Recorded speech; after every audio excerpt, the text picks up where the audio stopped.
Buen día para todos. Seguimos en la Parashat Shemini, capítulo 10, versículo 16. Moshe inquirió reiteradamente por el macho cabrío de la ofrenda de pecado, pero he aquí que había sido quemado, y se enfureció contra Eleazar e Itamar, los restantes hijos de Aarón, para decir: ¿por qué no comieron la ofrenda de pecado en el lugar sagrado? Si es sumamente sagrada, y él se las ha dado para obtener perdón por el pecado de la asamblea, para hacer expiación por ellos delante del Eterno. He aquí que su sangre no fue llevada al interior del santuario, debieron haberla comido como yo ordené. Vamos a ver qué fue lo que sucedió precisamente. ¿Sí? Dice Rashi, el macho cabrío de la ofrenda de pecado. Esto se refiere al macho cabrío de las ofrendas adicionales del primer día del mes. Ahora bien, 3 machos cabríos de la ofrenda de pecado fueron ofrecidos en aquel día. El mencionado en la frase: tomen un macho cabrío, el macho cabrío de la ofrenda del líder de la tribu de Yehudá Nachshon, Ben Aminadab, y el macho cabrío de la ofrenda de Rosh Hodesh. Pero ninguno de estos tres fue quemado enteramente, excepto este último, y al respecto hubo una controversia entre los sabios de Israel. Hay quienes afirman que, a pesar de que normalmente una ofrenda de pecado es ingerida por los Kohanim, esta fue quemada enteramente porque había entrado en contacto con impureza. Y por la regla general, la carne que se ofrende de pecado es ingerida por los Kohanim, pero si esta no lo fue, esto implicaría que su carne se volvió impura a causa del contacto con una fuente de impureza, lo que hacía inválida para ser ingerida. Pero otros sostienen que fue quemado enteramente debido al estado de luto de Aarón y sus 2 hijos restantes, puesto que esa ofrenda de pecado era una ofrenda consagrada válida para las generaciones futuras. Pero con respecto al grupo de ofrendas consagradas solo para ese momento, ellos se apoyaron en la decisión de Moshe, quien con respecto a la oblación le había dicho: cómansela sin leudar. Que en ese día fueron ofrecidas 2 tipos de ofrenda: Koche Shah, ofrendas especiales del día de la inauguración, las cuales no fueron ofrecidas en el futuro, y Koche Dorot, ofrecía ofrendas aplicables a ese día y también para el futuro. Las Koche Dorot, esas ofrendas de todas las generaciones, eran ofrendas que formaban parte del servicio normal del santuario. Moshe había encomendado a Aarón y a sus hijos que comieran la oblación especial del día. Aarón y sus hijos pensaron que este mandamiento también era aplicable a las otras ofrendas especiales del día. ¿Sí? Inquirió reiteradamente. Esta presión implica que Moshe les hizo 2 preguntas. La primera pregunta fue: ¿por qué esta ofrenda de pecado fue quemada? Y si ellos respondían que fue quemada porque no la podían comer en su estado de luto, la segunda pregunta sería entonces: ¿por qué estas ofrendas de pecado sí fueron ingeridas? Así se interpreta esta doble expresión verbal en el Midrash Torat Kohanim. ¿Sí? Si ingerieron estas, tuvieron que haber ingerido la otra, porque igual estaban en estado de Onenut, en el estado que estaban. Eso es lo que dice aquí, nos dice aquí Rashi. Contra Eleazar e Itamar, en señal de respeto a Aarón, Moshe volvió su rostro hacia los hijos y se enojó con ellos. Para decir esto significa que Moshe les dijo: respóndame con respeto a mis palabras. ¿Por qué no comieron la ofrenda de pecado en lugar sagrado? Pero dice Rashi: pero ¿acaso la habían comido fuera del santuario para que él les hiciera esta pregunta? ¿Acaso no la habían quemado? Entonces, ¿por qué Moshe les dijo que le debieron haber comido en el lugar sagrado? En realidad, las palabras de Moshe de las palabras de Moshe también implicaban una duda, y lo que les quiso decir fue: quizás la carne de la ofrenda salió fuera de los límites de las cortinas del atrio, y de este modo se hizo inválida para la gestión, que se sabe que tenía que haberse comido dentro del atrio. Y puede ser, y a la hora de que el corbán se saca fuera del atrio, automáticamente queda inválido, no se puede comer, siendo que es sumamente sagrada, y una ofrenda de este tipo se vuelve inválida si sale del atrio del santuario. Ellos le respondieron: no, no salió fuera del atrio. Moshe le dijo entonces: puesto que si había estado en el lugar sagrado, ¿por qué no la comieron entonces? ¿Cuál fue el, el problema? Dice: se podría haber entendido que la pregunta de Moshe había sido: ¿por qué no comieron la ofrenda de pecado en el lugar santo? Pero esa explicación no es posible, puesto que la ofrenda no había sido ingerida en absoluto, sino quemada. Por consiguiente, para comprender esta frase es preciso separarla en 2 cláusulas. La primera enuncia la pregunta, y la segunda explicando la razón de la pregunta, ¿por qué no la comieron? Puesto que había estado en el lugar santo y no se había descalificado. La pregunta de Rashi introduce en su comentario previo, quizás salió fuera de los límites de las cortinas del atrio. Explica la razón por la que Moshe afirmó que, puesto que no había salido fuera del atrio, la debieron haber comido. Entonces, ¿por qué no la comieron? Y él se la había dado para obtener perdón, dice Rashi, ya que los Kohanim comen la ofrenda de pecado y gracias a ellos los dueños de la ofrenda obtienen el perdón divino. La ofrenda de pecado por regla general tienen como propósito obtener el perdón divino por alguna falta cometida. Esto se logra mediante una ingestión de los Kohanim, ingestión que los Kohanim hacen de su carne. En este caso, los dueños de la ofrenda de Rosh Hodesh eran todos los miembros del pueblo de Israel, por eso él le dijo eso, para obtener perdón por el pecado de la asamblea. De aquí aprendemos que esta ofrenda en cuestión se trataba del macho cabrío de la ofrenda de pecado del primer día del mes, del cual obtiene expiación para el pueblo por el pecado de entrar al santuario o comer sus ofrendas consagradas en estado de impureza. Pues la ofrenda de pecado del octavo día de la inauguración del tabernáculo y la ofrenda de pecado del líder de la tribu de Yehudá, Nachshon, no eran para obtener una expiación. ¿Okay? Entonces, dice aquí que su sangre no fue llevada, pues si hubiera sido llevada al santuario, lo hubieran debido quemar, como se declara respeto, y cualquier ofrenda de pecado cuya sangre se haya llevado a la tienda de la cita deberá ser quemada en el fuego. Debieron haberla comido. Quería decirles, debieron haber comido a pesar de que ustedes son onenim. ¿Qué? Onenim, como dijimos anteriormente en el audio pasado, que onenim quiere ser, es un estado en el cual la persona está, se llama así cuando la persona tiene un miembro de su familia muerta y todavía no ha sido enterrado, eso se llama onen. Como yo ordené a ustedes en relación a la oblación de harina. Entonces viene Aarón para explicarle a Moshe qué fue lo que sucedió. ¿Sí? ¿Qué fue lo que sucedió exactamente? Aarón habló a Moshe y dice, es que fueron ellos los que ofrecieron en este día su ofrenda de pecado y su ofrenda de ascensión delante del Eterno. Ahora qué cosas como estas me han sucedido. Si hubiera comido de la ofrenda de pecado en este día, ¿acaso hubiera sido correcto ante el Eterno? Moshe escuchó y estuvo de acuerdo. Pero vamos a ver qué fue lo que le dijo a Aarón, porque no se entiende tampoco qué fue lo que le dijo. Dice Aarón habló, el natural verbo hablar, que siempre implica hablar con aspereza, o sea, con dureza. ¿Quién? Entonces Rashi trae aquí también varios tipos en los cuales hablar es fuerte. Así como se declara, el pueblo habló contra Dios. Ahora bien, es posible que Moshe se haya enojado contra Elazar e Itamar y Aarón hable para responder. Por lo tanto, te darás cuenta de que el hecho de que ellos mismos no hayan respondido solo pudo haber sido en señal de respeto hacia su padre. Se dijeron, no es correcto que nuestro padre se quede sentado y nosotros hablemos en su presencia. Por otro lado, tampoco es correcto que el discípulo responda refutando a su maestro. Sin embargo, también se podría haber pensado que no respondieron porque Elazar no era capaz de responder.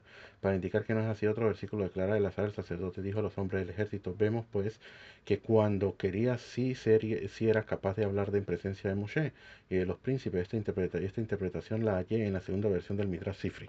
Quiere decir, de aquí es muy importante la persona que cuando tiene que hablar, hable, y cuando no tiene que hablar, no tiene que hablar. Quedarse callado. Cuando se tiene que hablar y cuando no se tiene que hablar. Aquí vemos algo muy interesante, también dice que ya que los Kohanim comen la ofrenda de pecado y gracias a ellos los dueños de la ofrenda obtienen pecado y el perdón divino. De ahí se entiende de que comer también, incluso que es en el Bet HaMikdash, comer es una mitzvah. Obviamente que todo lo que se hace en el mundo para Israel es mitzvah. Incluso comprar vestimenta nueva y todo eso, se hace bendiciones y todo lo demás.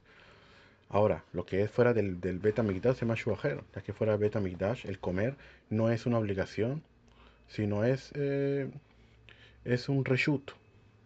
¿Sí? Si la persona quiere comer, no quiere, no come, pero quiere comer. Y ya que tiene que comer para poder subsistir, por lo menos que lo haga con santidad, que es muy importante. Había personas que comían con santidad, personas que comían con pureza, eso se llama pureza bejulim, pureza con las comidas mundanas. O sea que ellos no comían en estado de impureza ni nada por el estilo, y si la mujer contenía impureza, no la dejaban tener ningún contacto con la comida, muchísimas cosas, se prohibían muchísimas cosas y muchísimas cosas que ellos hacían. No como hoy en día que todos estamos impuros, por lo que no tenemos la, las aguas la ceniza de la vaca bermeja. Hace, todo Israel prácticamente está impuro sobre todo de la impureza de los muertos, que es la impureza más alta que hay, de grado más alto. Entonces, por lo normal, pues, ¿qué se hace? Se come normal, se come impureza y todo lo demás, porque no tenemos como otra. Pero en aquella época, las personas, los hasidim, las personas que eran de grado alto espiritual, ellos también se cuidaban incluso en las comidas diarias. O sea, todo se ve como todo lo tomaban en forma de que tenía toda su vida era prácticamente una santidad completa. Le seguimos con Rashi, es que fueron ellos los que ofrecieron este día su ofrenda. ¿Qué es lo que Aarón está diciendo? En realidad, de la respuesta de Aarón podemos deducir que Moshe había dicho que Eleazar e Itamar quizás ustedes rociaron de la sangre de la ofrenda de pecado mientras eran onenim. Pues un onen que realiza el servicio sacerdotal lo profana. Ahora Aarón le respondió, ¿acaso fueron ellos los que ofrecieron las ofrendas? ¿Ellos que son Coanín comunes? No, fui yo. Yo soy el Cohen Gadol, el que las ofreció. Y el Cohen Gadol puede ofrecerlas incluso siendo Onen. Y eso se aprende del Tratado de Sebajin en la página 111 Aleph. A pesar de que Elazar y Tamar les había sido permitido comer de las ofrendas especiales del día, a pesar de su estado de luto, aún así no les estaba permitido realizar el servicio de las ofrendas. Esto, sin embargo, le estaba permitido a Aarón a su calidad de Cohen Gadol, puesto que el versículo indica que Aarón retóricamente preguntó a Moshe si acaso habían sido ellos los que habían ofrecido las ofrendas. De ahí se infiere que Moshe había preguntado si la razón por la cual no habían ingerido las ofrendas se debía a que Elazar e Itamar habían ofrecido la ofrenda, lo que automáticamente la descalificaba para su gestión, en el caso de que ellos hubieran hecho el trabajo, pero como Aarón le dice, ellos no hicieron el trabajo, yo hice el trabajo, y yo fui el que no comí. ¿Okay? Y Cohen Gadol puede ofrecerla, él puede ofrecerlas siendo onen, pero no las puede comer. Eso es lo que va a suceder. Por eso fue que él las quemó y no las consumió, y es donde Moshe Rabenu le indica que tiene razón en lo que él dice. Ahora que cosas como esta me han sucedido, quiso decirle tampoco la hubiera comido, incluso si los muertos no hubieran sido mis hijos, sino cualquiera de otros parientes por los cuales yo estaría obligado a ser onen por ellos los mismos que por mis hijos. Que más adelante vamos a ver las en Parashat Emor. Parashat Emor vamos a ver las siete personas que por las cuales el Cohen, tanto el común como el Cohen Gadol, tienen que estar de luto. Pero la diferencia entre ellos es que el Cohen Gadol no puede salir del Mikdash. Él no puede ir al entierro de su padre, de su madre y todo lo demás. No. Él tiene cosas más prohibidas, tiene más cosas prohibidas que sus mismos, ¿cómo se llama? Que sus mismos, que los demás Kohanim comunes. ¿Sí? Y aquí va a ver que él tiene que, eh, sí, ahí dice, solamente, sino solo por su pariente que le sea cercano, por su madre o su padre y su hijo o su hija y por su hermano y por su hermana virgen que le sea cercana, lo cual haya sido de un hombre, por ella será impuro, solamente por ellos, ¿sí? Porque ellos no se pueden profanar, tienen muchísimas cosas, como dice aquí. Entonces dice Rashi. Aarón se refería, por ejemplo, a todos los parientes mencionados en la sección que se trata acerca de los Kohanim, que por quienes un Cohen está autorizado a hacerse impuro, como dijimos anteriormente, allí en Parashat Emor, padre, madre, hijo, hija, hermano, hermana y cónyuge. Un Cohen entra en estado de luto de Aninut por cualquiera de estos parientes. Si hubiera comido la ofrenda de pecado, es decir, y si hubiera comido la ofrenda de pecado, hubiera estado de acuerdo el Eterno con eso, que hubiera comido. Entonces dice aquí, en este día, pero en estado de luto de noche, le está permitido al Cohen comer la ofrenda consagrada, ya que el estado de Onen únicamente se aplica al día mismo del entierro, es decir, la noche que sigue al del fallecimiento del pariente. De todas maneras, aquí, ¿cómo que se llama? Eh, en verdad hay una discrepancia entre los dos sabios, pero ahí dicen que el día es de la Torah, del día es la Torah, y como dice aquí Rashi en la parte de abajo, el Tratado de Sebajim, donde dice que sin embargo los sabios talmúdicos extendieron el periodo de Aninut hasta la noche que, el día, que sigue el día del entierro.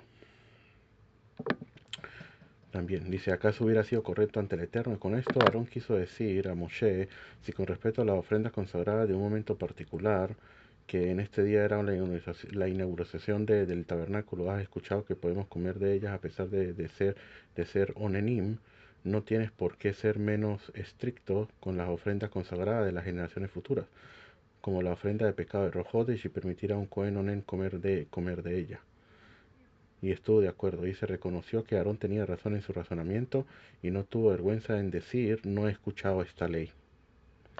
Con este argumento Aarón demostró a Moshe que como él les había dicho, que debían comer la oblación que era Kochesha a pesar de su estado de Aninut, ello implicaba que la permisión de comer en estado de Aninut solamente se aplica a las otras ofrendas que también eran Kochesha, como la ofrenda de pecado ofrecida por Nachshon y la ofrenda de pecado de la inauguración. Esto excluía la ofrenda de pecado de Rosh Hodesh, puesto que era Kochedorot. ¿Sí? Era una ofrenda una ofrenda de las generaciones y no del mismo momento. Y es por esta razón que la quemaron y no la comieron. Rashi no quiere decir que Moshe no tuvo vergüenza de reconocer que no había escuchado esta ley. Ello no implicaría nada especial de parte suya, pues no puede haber vergüenza en reconocer eso. Quiere decir que Moshe no dijo a causa de la vergüenza que no había escuchado esta ley, por lo que aceptaba lo que Aarón dijo. Al contrario, reconoció que sí había escuchado de parte de Dios esta misma ley que Aarón había inferido, pero que la había olvidado. ¿Y por qué la había olvidado? Porque dicen que la persona que se enfurece olvida su Torah. Y como dice explícitamente que Moshe se enfureció contra Itamar y los restantes, dice, y se enfureció contra Eleazar y Itamar, los restantes hijos de Aarón, para decir, él se enfureció, pero estamos hablando de Moshe Rabenu, y cuando se habla de Moshe Rabenu que se enfureció, no quiere decir que se enfureció como cualquier persona o algo por el estilo, sino que de repente habló un poco más fuerte, ¿sí? De lo normal hacia ellos,